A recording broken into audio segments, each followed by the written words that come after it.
In the heart of a Montana blizzard, a little girl stood alone on a frozen service road, her small arms locked around a shivering German Shepherd puppy. The SUV that brought her there was already gone, its tire tracks fading fast beneath falling snow. The wind swallowed her cries, tearing them apart before they could travel far. In that white silence, it felt as if the mountain itself had decided she would not be found. But deep in the forest, a former Navy SEAL moving through the storm suddenly stopped. Years of survival had taught him one thing above all else: when something feels wrong, it usually is. He knelt in the snow and saw what didn't belong: uneven tire tracks, a child's dragging footprints, and tiny paw prints circling back as if refusing to leave. In that moment, his mission changed. What followed was more than a rescue. It was the unearthing of a buried truth, a bond between a soldier and a lost canine, and a trail that led from a frozen road to a courtroom where silence could no longer protect the guilty. Before we begin, tell us where you're watching from, and if stories of courage, loyalty, and quiet justice matter to you, please subscribe to the channel. Your support helps these stories reach those who need them most. Stay with us. And don't forget to comment "Amen" if you believe no child should ever be left in the cold. The storm didn't arrive like weather. It arrived like a decision. Out beyond the last salted stretch of Highway 2, near the ragged edge of the woods outside Kalispell, Montana, the world turned the color of bone. Snow came sideways, dense and stinging, and the wind scoured the ridgelines as if it were trying to erase the map itself. Pines bowed under the weight. Fence posts disappeared. The sky pressed low, a lid slammed down on everything alive. On an old logging spur road that most locals avoided in winter, a gray SUV crawled through the whiteout with its headlights flattened into pale, useless cones. Inside, 7-year-old Emma Hayes sat rigid in the back seat, both hands wrapped around the frayed strap of her little backpack like it was something that could keep her from sliding out of her own life.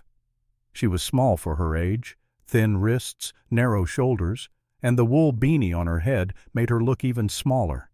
Long chestnut hair slipped loose from beneath the hat, curling damply against her cheeks. Her skin had the soft, fair look of a child who should have been indoors, under blankets, watching cartoons with hot cocoa. Her eyes, a clear hazel, were too wide and too quiet. It wasn't the calm of comfort. It was the calm of someone who'd learned that asking questions could make things worse. Beside her on the seat, tucked into the crook of her elbow, was Rusty, a 3-month-old German Shepherd puppy with oversized paws and floppy ears that hadn't decided yet whether to stand tall. His coat was sable, warm brown layered with darker tips along his back like brushstrokes of smoke. His muzzle was still soft and rounded, babyish, but the eyes were already intelligent, tracking movement with a nervous loyalty. He trembled, not only from cold, but from the tension that filled the SUV like a second kind of weather. Emma pressed her cheek into Rusty's fur and breathed in the faint scent of puppy breath and fleece. Her fingers stroked the ridge of his spine in a rhythm that tried and failed to steady her own. In the driver's seat, Derek Hayes kept both hands on the wheel as if the steering column were the only honest thing left in his world. He was tall, mid-40s, with a square jaw and sandy hair that used to be neatly combed when he still cared about being seen as the kind of man who had his life together. Tonight, his hair was damp and disheveled, and a day's worth of stubble shadowed his face. He had the broad shoulders of someone who once played sports, but time had thickened him in the middle, the way bitterness sometimes did. His eyes were a washed-out blue, and they didn't look back toward the rearview mirror.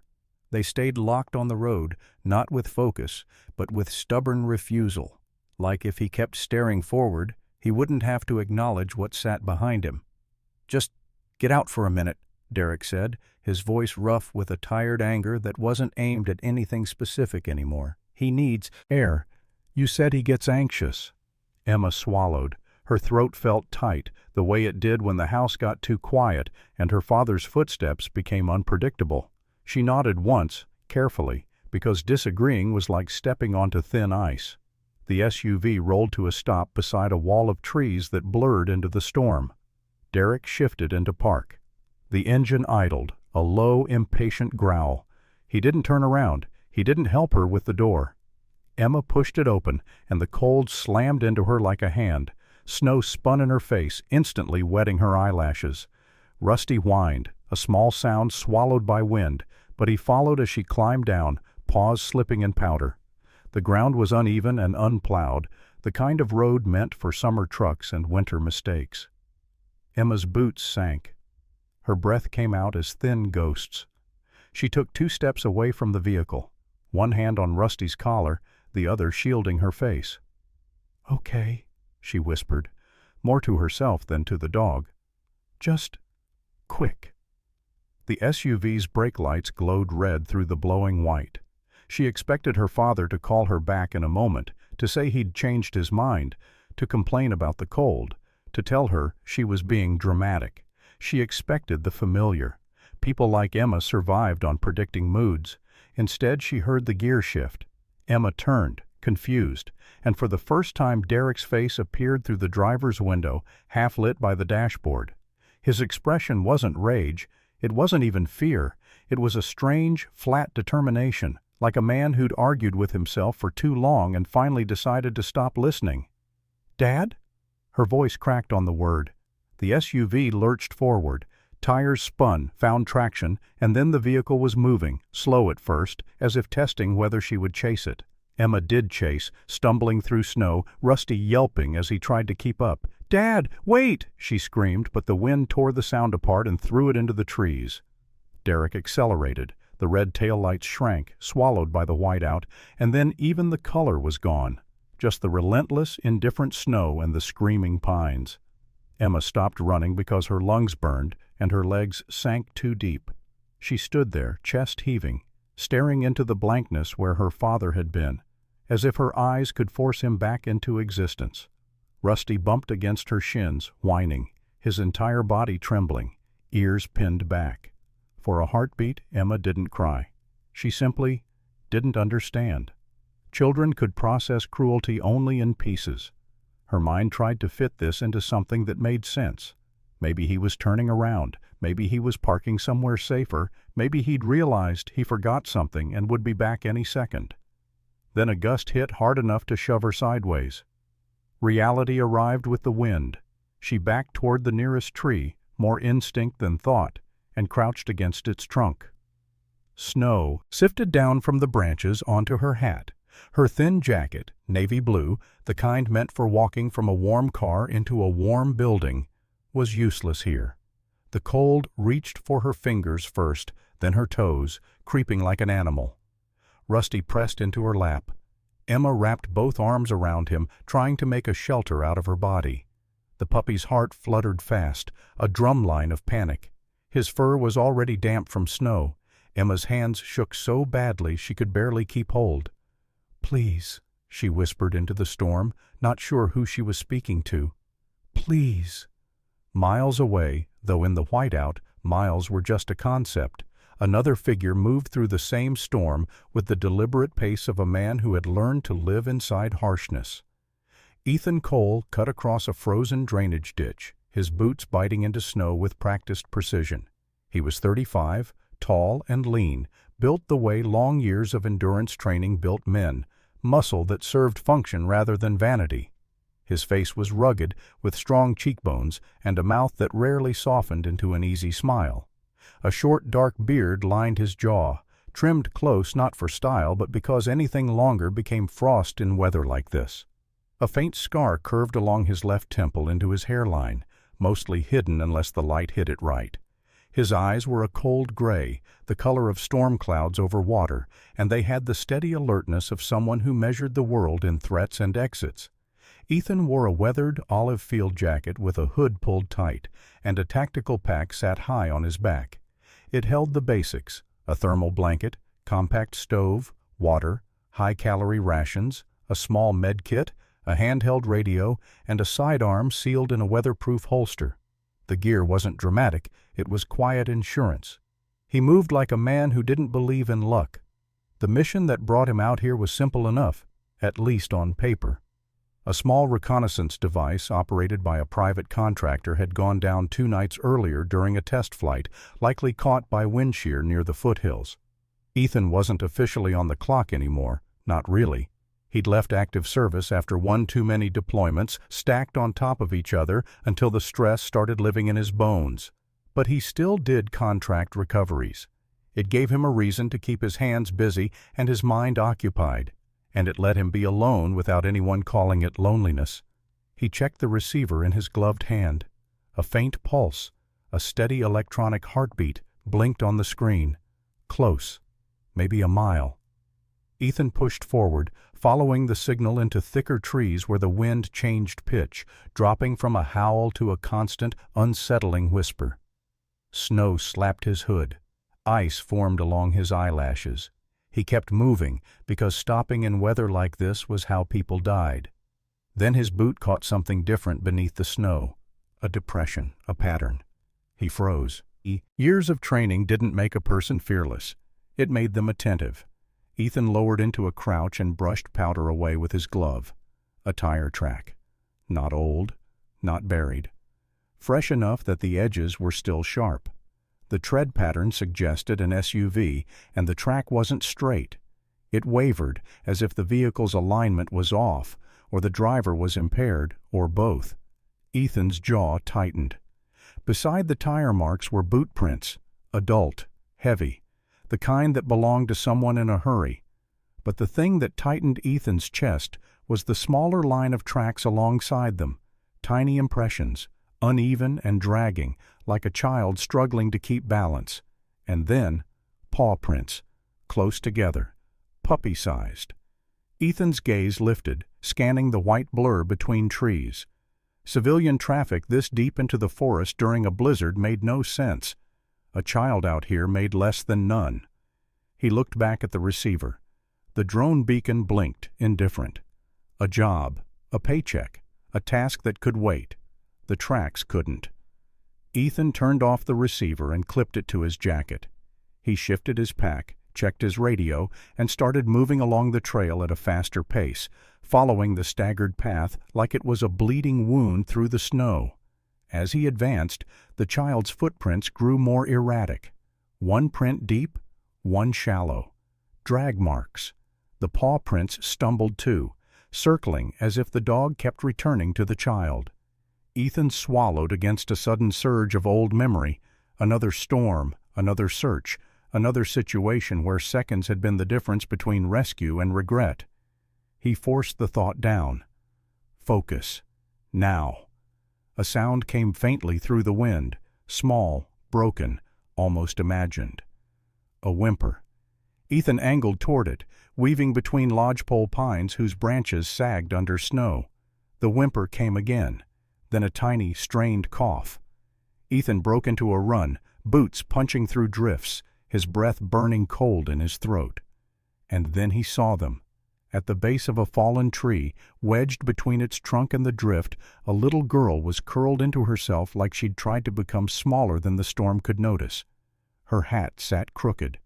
Her cheeks were pale, lips tinted blue, and her eyes were half-lidded with the dull glaze of early hypothermia. In her arms, pressed against her chest, was a trembling German shepherd puppy, ears drooping, fur wet with snow. The girl tried to lift her head when Ethan approached, but her body shuddered and she sagged back.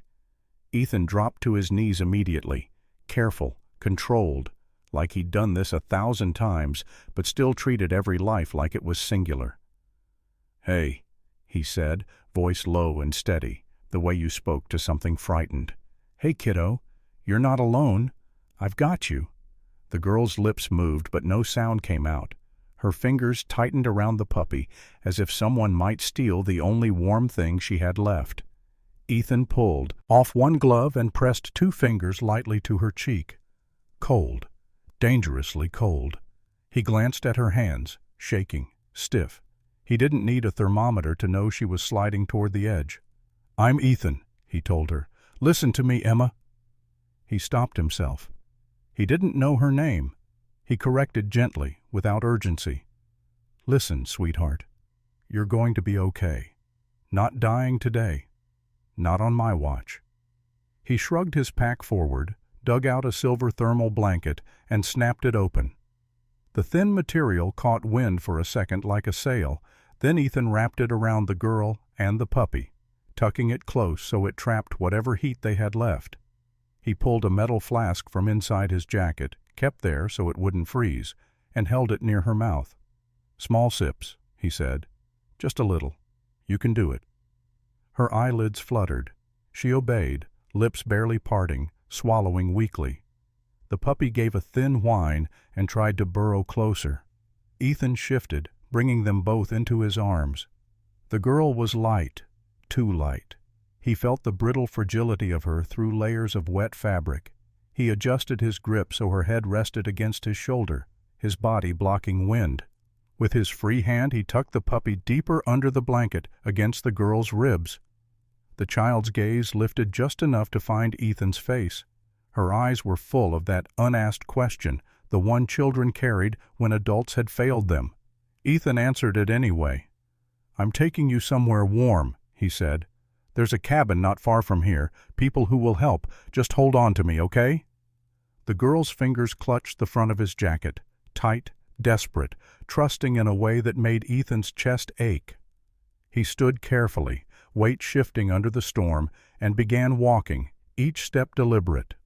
The wind hit him hard, trying to pry the blanket loose, trying to steal the heat back. Ethan leaned into it, jaw set, moving south toward where he remembered a small cabin tucked between pines.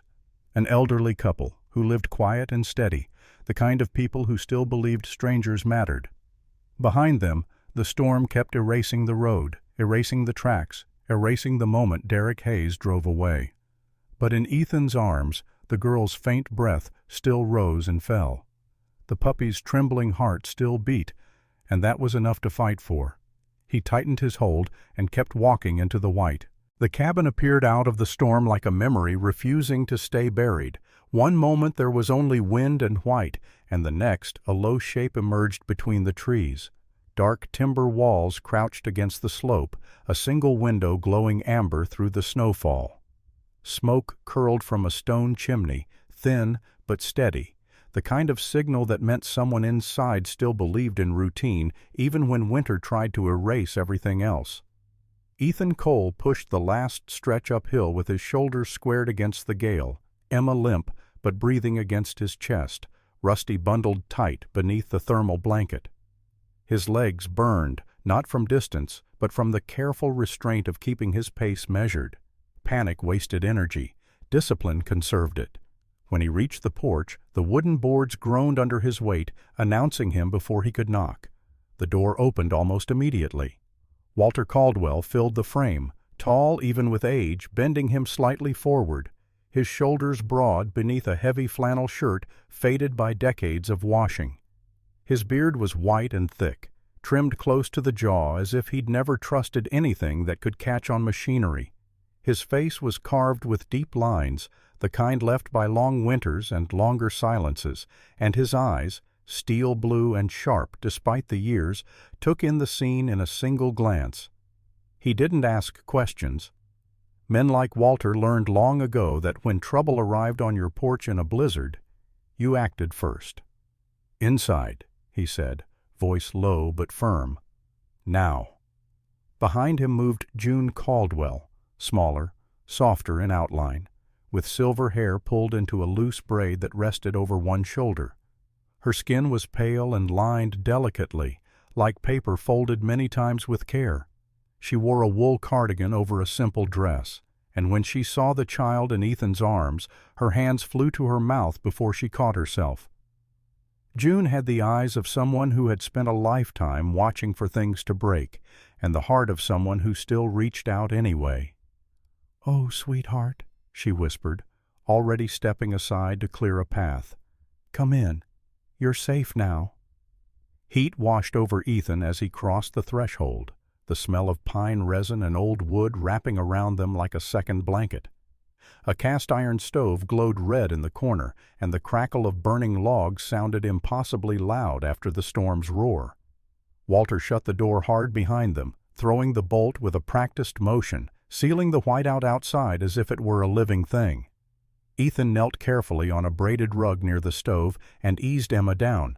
Her face had regained a faint hint of color, but her lips still trembled. She clutched Rusty to her chest, fingers locked in his fur.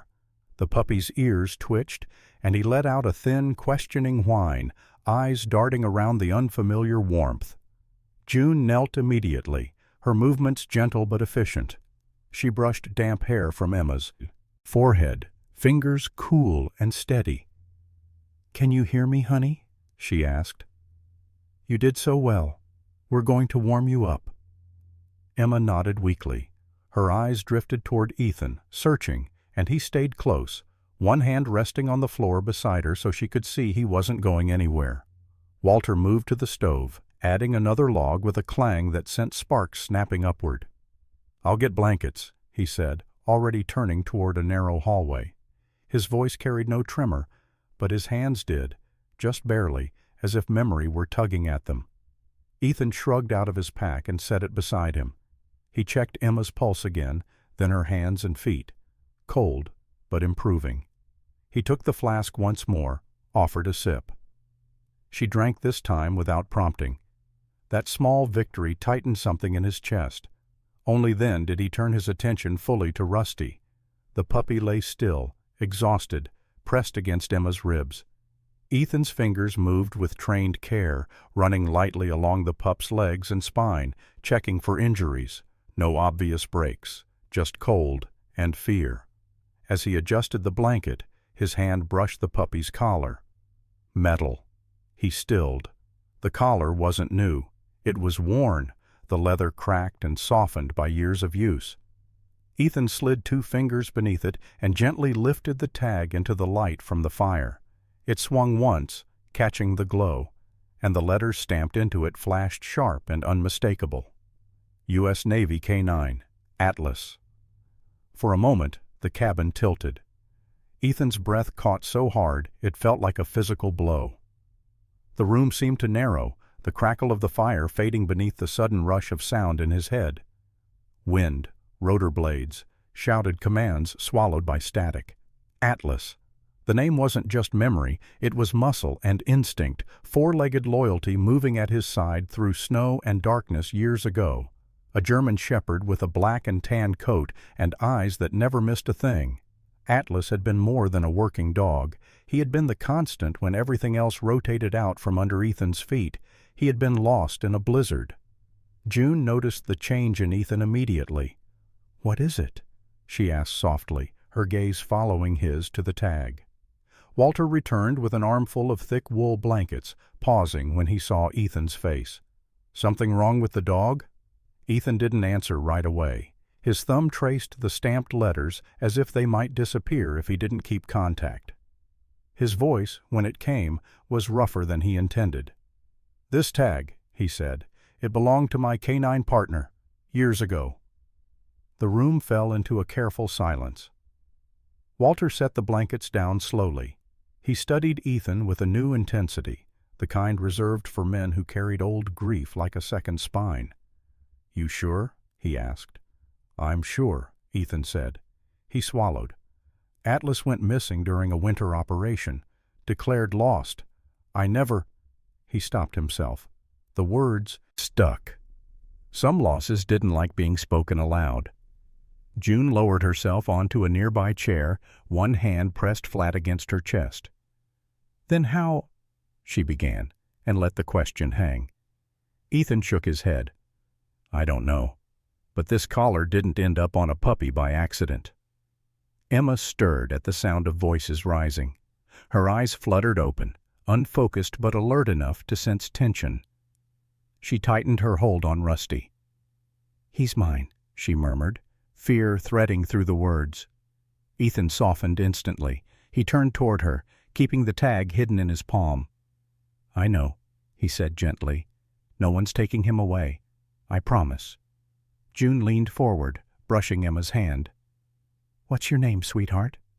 "Emma," she whispered. "Well, Emma," June said, her voice warm despite the tremor beneath it.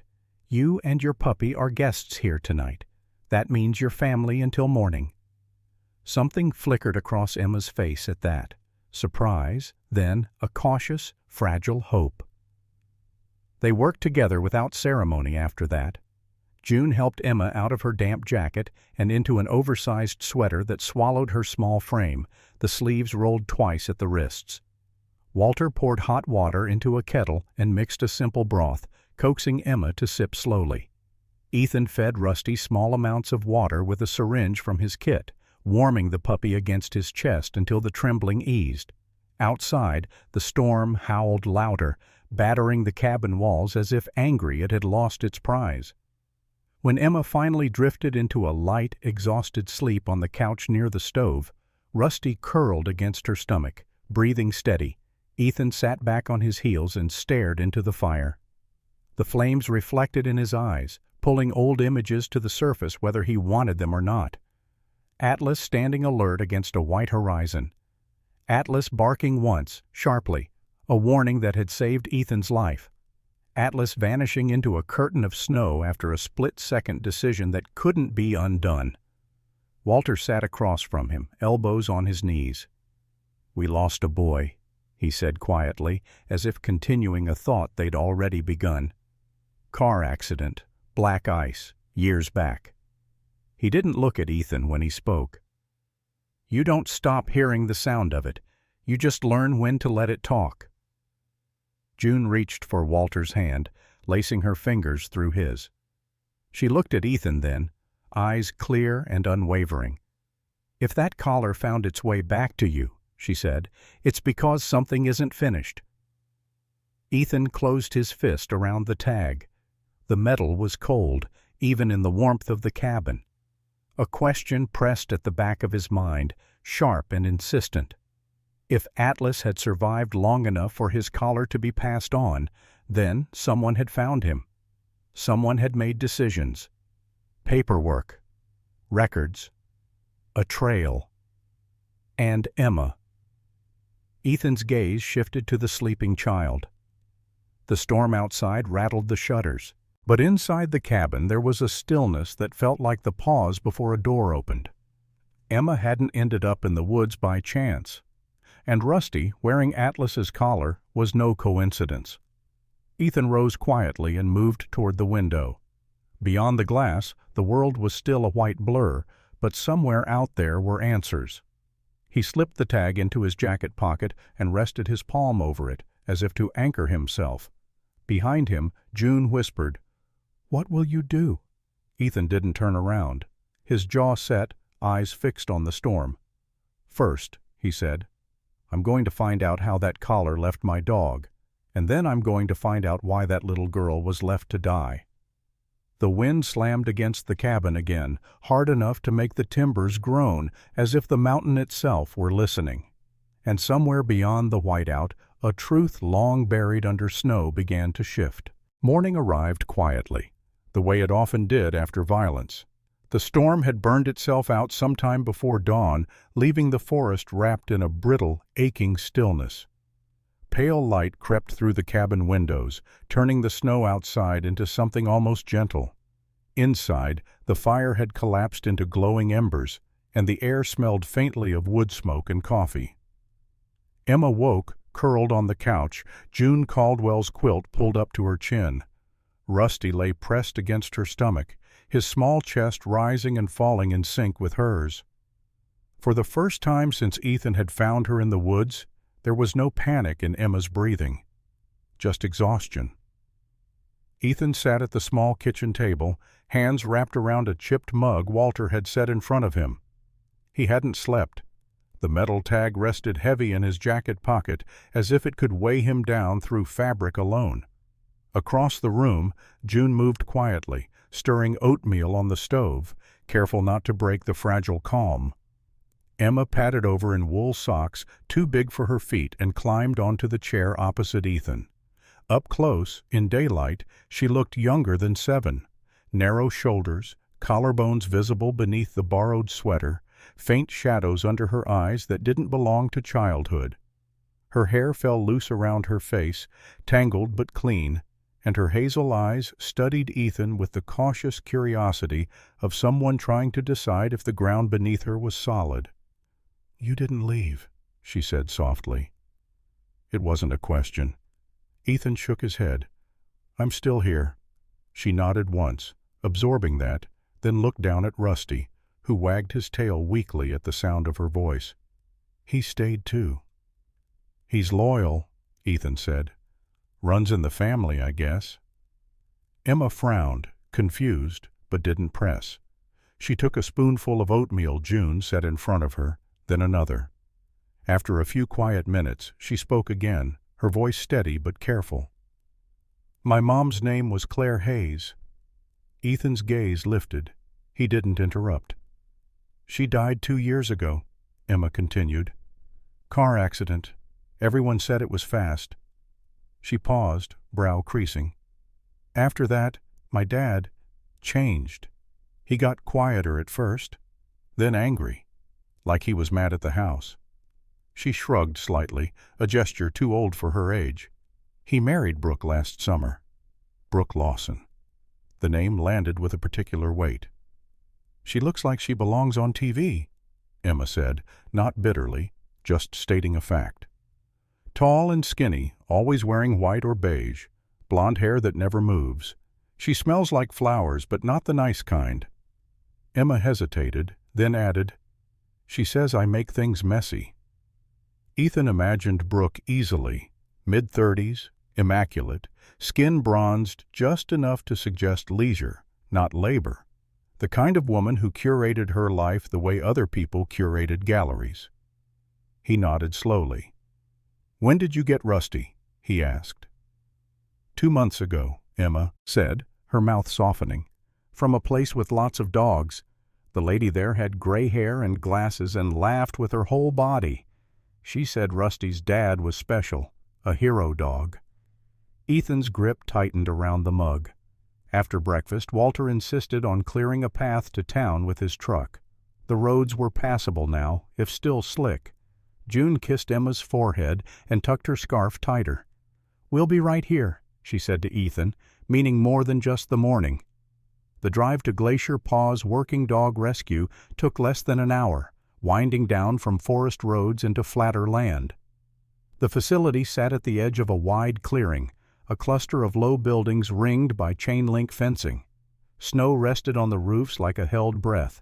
As Ethan parked, the quiet broke into sound, barks of every pitch and rhythm echoing off the trees. A woman stepped out of the main office before Ethan reached the door. Marilyn Bennett, known to everyone as Mare, was in her late 60s, short and solid, with a posture that suggested she'd spent decades standing her ground. Her gray hair escaped a messy bun in stubborn curls, and round glasses perched low on her nose. She wore a maroon parka dusted with dog fur and boots scarred by years of use. Her eyes were sharp but warm, the kind that missed very little and judged even less. "You must be Ethan Cole," she said, extending a hand. Her grip was firm. "I'm Mare. Emma told me you might come." Ethan blinked. "She did?" Mare smiled faintly. Kids who survive things tend to know what's coming next. She glanced down at Rusty, who poked his nose out of Emma's arms. "And you brought the proof." Inside, the rescue center smelled of disinfectant, coffee, and animals. Photos lined the walls, dogs with families, dogs in vests, dogs asleep in improbable positions. Mare motioned Ethan to follow her down a long corridor toward the kennels. 3 winters ago, Mare began, her voice steady. A park ranger brought in a German shepherd found wandering near an abandoned campground, male, underweight, limping on his right rear leg, no aggression, no microchip contact information that led anywhere useful. She stopped at a kennel near the end. Ethan's heart began to pound. "We scanned the tag," Mare continued, U.S. Navy K-9 Atlas. Status, decommissioned. No active handler listed. She turned to him. "I called every number I was given. I was told the dog was missing in action. File closed. Legally, he was adoptable." Mare opened the kennel door. Atlas lifted his head. time folded. The dog was older now, his once sleek coat threaded with gray along the muzzle and shoulders, but the build was unmistakable. Powerful chest, long legs, posture coiled with readiness even at rest. His right hind leg bore a faint scar, the muscle there thinner. Amber eyes locked onto Ethan with a sharp intensity that froze the air between them. For a heartbeat, neither moved. Then Atlas rose and limped forward, tail sweeping hard enough to rattle the gate. He stopped inches from Ethan, head tilted, ears forward. "Heel," Ethan whispered, voice breaking despite himself. Atlas sat instantly, perfect form, eyes never leaving Ethan's face. Ethan dropped to his knees. Atlas surged into him, weight and warmth and sound all at once, a low whine tearing from his chest as he pressed his head into Ethan's shoulder. Ethan wrapped his arms around the dog, forehead pressed into thick fur, breathing in the smell of hay and animal and something achingly familiar. "I looked for you," he said hoarsely. "I never stopped." Mare turned away quietly, giving them the moment. The reunion didn't erase the years, it sharpened them. When Ethan finally stood, Atlas settled at his side without command, as if he'd never left. Mare explained the paperwork simply, without apology. She hadn't known where Atlas belonged. She'd kept him safe. He'd become the silent guardian of the rescue, patient with children, fierce when needed. He'd fathered a litter. Rusty was one of his sons. "That collar," Mare said, nodding toward Rusty, "was my way of keeping the story alive." Ethan nodded, understanding the intention even as his chest ached with the cost. By afternoon, the transfer process had begun. Atlas was coming home. As Ethan walked back toward the truck with Emma and both dogs, his phone vibrated. A name flashed on the screen: Sofia Ramirez. Sofia was mid-30s, Latina, with a sharp jawline and sharper instincts. She'd worked financial crimes long enough to recognize patterns others missed. Her voice, when she answered, was calm but urgent. "I ran Claire Hayes," she said without preamble. "Her estate. Ethan, there's a trust, 8 figures. Derek Hayes is the administrator. If Emma dies before 18, the money reverts." Ethan stopped walking. "And Brooke Lawson?" he asked. Sophia exhaled. "Shell Company in Wyoming. Her name on the paperwork. Funds moving, slowly, carefully." A pause. This wasn't an accident. Ethan looked down at Emma, laughing softly as Rusty tangled himself around Atlas's legs. The sun glinted off the snow, blinding in its innocence. "Keep digging," Ethan said. His voice had gone very still. "I'm not done yet." Across the yard, Atlas lifted his head, ears pricked, as if sensing the shift. The truth was no longer buried. It was waiting. The truth rarely announced itself with sirens. It crept in quietly, wearing the shape of numbers and dates, hiding in ledgers and habits that only made sense once you learned how to read fear as a balance sheet. Ethan Cole drove south toward Bozeman as dusk settled into the valleys, the sky bruising from gray to indigo. Atlas rode in the back seat, his broad head resting between the front seats, amber eyes alert and steady.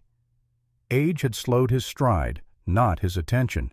Every time the truck changed lanes, Atlas adjusted, muscle memory as precise as ever. Rusty slept curled against Emma in the passenger seat, his small body rising and falling in quick, dreaming breaths. Emma watched the road with the quiet focus of a child who had learned to count exits instead of stars. They dropped Emma and Rusty at a safe house on the edge of town, an unassuming ranch-style place Sofia Ramirez had arranged through a local family services liaison. The couple inside were decent people, mid-40s, no questions, warm kitchen lights, and an old golden retriever who ignored Rusty with the dignity of seniority. Emma hugged Ethan once, hard, and then again, tighter. "You'll come back," she said, not asking. "I will," Ethan said, and meant it. Sophia called as he pulled away. Her voice came through the speaker clean and controlled, the way it always did when she was stitching facts together faster than anyone else could lie. "I ran Claire Hayes' estate again," she said. "Different angle. The trust's real. About 80 million, diversified. Stocks, patents, a couple of properties. Derek Hayes is listed as administrator only, no beneficiary rights. A pause. If Emma dies before 18, the trust reverts to the surviving legal guardian. Ethan's jaw tightened. Derek. And through marriage, Sophia added, Brooke Lawson. Ethan pictured Brooke as Emma had described her. Tall, thin, polished, a woman who curated her life until nothing messy could survive inside it. Sophia continued, Money's been moving, not in chunks, in drips. Shell Corporation registered in Wyoming, standard play. Brooke's name on it. Derek's signature on the transfers. It's careful enough to look like asset management, sloppy enough to smell like fear. Fear. Ethan understood that currency. This wasn't a mistake, he said. No, Sophia replied. It was a plan. Bozeman glowed below the foothills, neat and modern against the dark. Derek Hayes's house sat at the edge of a quiet subdivision where the lawns were trimmed even in winter and security cameras watched from the eaves like unblinking birds. Clean lines, stone facade, the kind of place built to photograph well. Ethan parked 2 streets away and cut the engine. Atlas straightened, ears pricked. Same rules, Ethan murmured. Quiet, watch. Atlas huffed once, low and ready. They moved through shadow and snow, Ethan's boots finding purchase without sound. Years of training taught him where people cut corners with security. Motion sensors angled wrong. Cameras focused on driveways, not the dark seam between fence and hedge. He slipped a small signal jammer from his jacket pocket, activated it briefly. A whisper of interference bloomed and settled. 15 minutes, maybe less, before a system flagged something worth reading. The back door keypad waited, brushed steel cold against Ethan's gloves. He stared at it, letting Emma's voice replay from the cabin, the way children remembered details adults forgot. Mom used my birthday for everything, she'd said, half embarrassed. Month, day, year. Ethan keyed it in. The lock clicked. Inside, the house was immaculate. No toys, no drawings, no scuffs. Art chosen to impress, not to be loved. Atlas moved ahead, nose low, sweeping rooms with the patient economy of a professional. He returned quickly, posture calm, empty. Derek's office sat at the end of the hall, door heavier than it needed to be. Ethan closed it behind him and stood still, listening to the house breathe. The office smelled faintly of leather and something sweet, cologne maybe, chosen to signal confidence. Books lined the shelves, titles in finance and law, most of them untouched. Family photos were staged like advertisements. Claire stood in the older ones, tall, elegant, dark hair pulled back, a woman whose eyes held a sharp intelligence softened by warmth. In newer frames, Brooke leaned into Derek with practiced angles, her smile flawless and cold. The cabinet behind the desk was what Ethan wanted. The handles bore more wear than the surrounding wood. He opened it and found the outline in the drywall immediately. A wall safe set flush, keypad faintly smudged by use. Ethan knelt, set his pack down, and worked. Fine powder. Tape. Light angled just right. 3 digits showed more wear than the rest. He didn't rush. Rushing made mistakes. Atlas sat behind him, still as a shadow. The combination surrendered after patience and listening. A deeper thunk. The door eased open. Paper waited inside. The most dangerous thing in any room. On top lay the will, crisp and legal, Claire Hayes's name anchoring every clause. Ethan read fast. The language was clear. The trust was Emma's. Derek was barred from converting assets. Beneath it were bank statements, transfers routed through small accounts into a Wyoming company with a forgettable name. Brooke Lawson's signature appeared too often to be coincidence. Emails followed, polite, careful, laced with euphemism. Asset protection. Repositioning. Contingency planning. A draft psychological report, incomplete but chilling, framed Emma as volatile, imaginative, unreliable. Preparation for disbelief. At the back, folded once, was a yellow page torn from a legal pad. Derek's handwriting was cramped, angry. Service Road North Ridge. No traffic. No cameras. Snow does the rest. Ethan photographed everything, page by page. He returned the originals exactly as he found them, wiped the keypad clean, closed the safe, reset the cabinet. On the way out, he connected a secure drive to Derek's computer and copied what mattered. Years of quiet theft condensed into data. They left the house as they'd entered, unseen. The jammer went dark. Cameras blinked, none the wiser.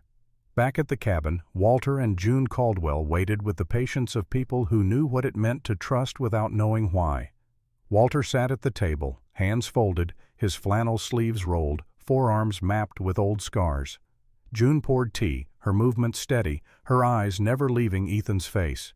He told them what mattered and asked for what he needed. Statements, dates. The truth of the night he'd carried Emma out of the storm.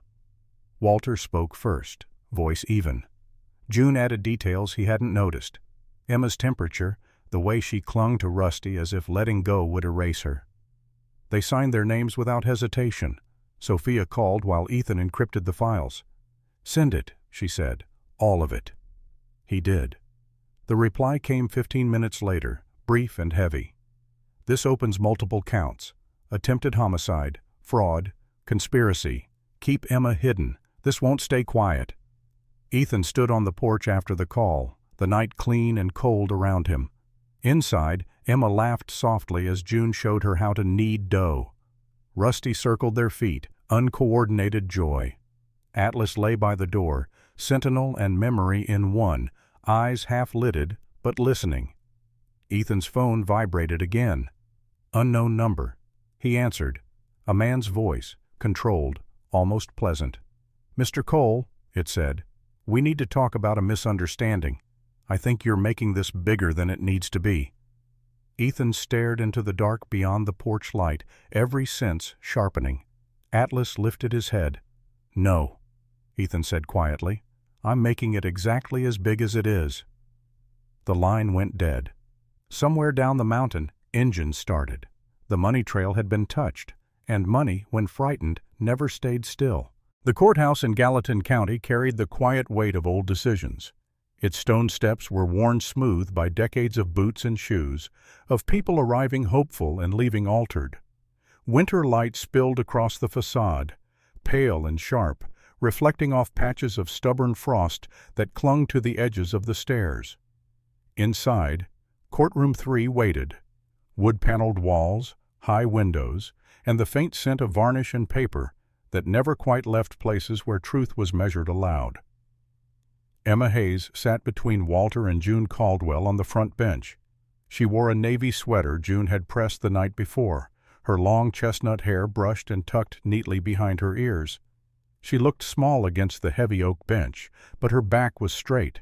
Her hands rested in her lap, fingers laced together, knuckles white.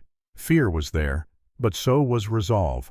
Rusty lay at her feet, his young body tense but steady, ears flicking at every sound. Behind them stood Ethan Cole, still and watchful, a presence rather than a spectacle. His beard was trimmed close, his jaw set, eyes steady in the way they always were when he'd chosen a line and committed to it. Atlas sat at his heel, broad chest forward, amber eyes alert. The scars on the dog's hind leg were visible when he shifted his weight, a quiet testament to winters survived and promises kept. Together, man and dog formed a wall, silent, immovable. Derek Hayes entered first, escorted by deputies. He looked older than his years now, his sandy hair dulled, his once pressed confidence eroded into a brittle defiance. His shoulders were hunched, his gaze darting, avoiding Emma as if looking at her might undo the last lies he had left. Brooke Lawson followed, her posture rigid with practiced poise. She wore a tailored gray suit that fit perfectly, platinum hair pulled into a sleek knot. Her skin was flawless under the lights, mascara carefully applied to suggest vulnerability. She glanced toward the press gallery, eyes flicking to cameras, calculating angles even here. Judge Raymond Whitman took the bench moments later. He was a man in his late 50s, tall, with iron gray hair combed straight back and a face carved by years of measured authority. His eyes were sharp, but not unkind, the kind that had seen every version of human excuse and learned how to separate noise from substance.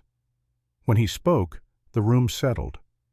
The prosecution laid out the case with precision.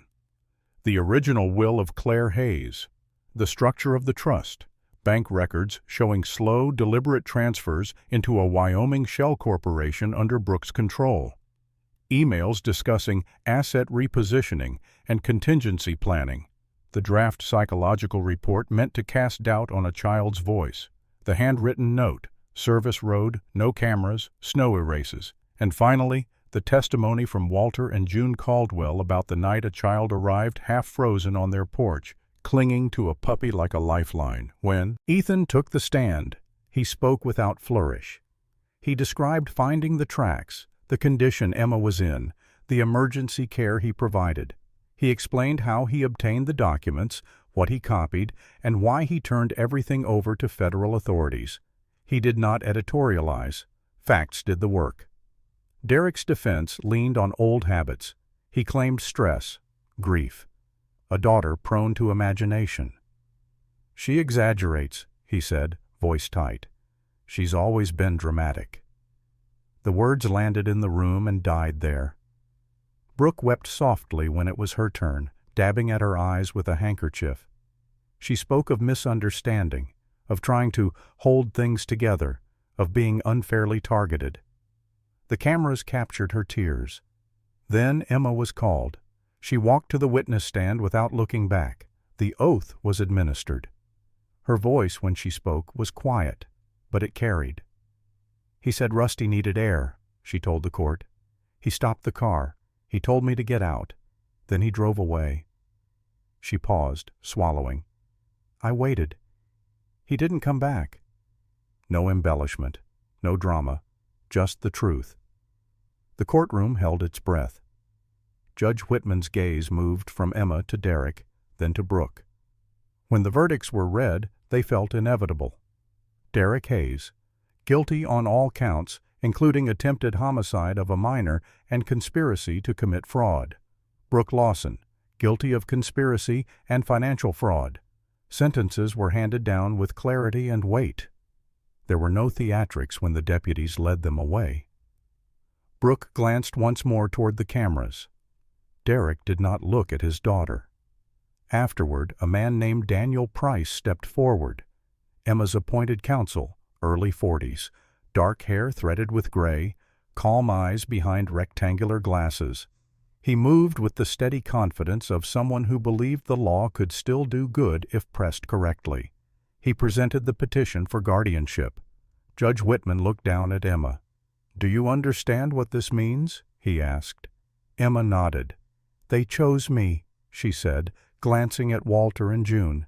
"They didn't want anything from me. They just wanted me safe." The judge's expression softened, just a fraction. "Then the court grants guardianship to Walter and June Caldwell." He continued, formal but firm. "The Hayes Trust will be administered by an independent fiduciary until the beneficiary reaches adulthood." The gavel fell. Final, decisive. Spring came late that year, but when it did, it arrived with purpose. In Bozeman, a modest building near a public park opened its doors under a simple sign, Claire's Haven. Inside, there were classrooms, painted in warm colors, shelves of books, and a room where rescued dogs came weekly to sit with children who needed steady breathing beside them. Emma chose the name herself. Rusty trotted through the halls like he owned the place, tail wagging, ears too big for his head. Atlas visited often, lying, watchful near the door. The old guardian returned to a role that fit him perfectly. Ethan returned to work when he needed to, but he always came back. Weekends found his truck on the familiar road to the Caldwell cabin. Walter split logs, June cooked stews that smelled like safety. Emma laughed more easily now, her fear loosening its grip. Rusty grew fast. Atlas aged with dignity. The winter that had nearly ended everything became a story told only when the fire burned low. One evening, as snow fell softly outside, not a threat now, just weather, Emma sat beside Ethan on the porch steps. "You heard me," she said, matter of fact. Ethan smiled faintly. "I did." She leaned against him, watching Atlas and Rusty in the yard, 2 generations bound by something stronger than paperwork. Inside, the lights glowed warm. Winter still came to Montana. It always would. But this time, when the cold pressed in, no one was left alone in it.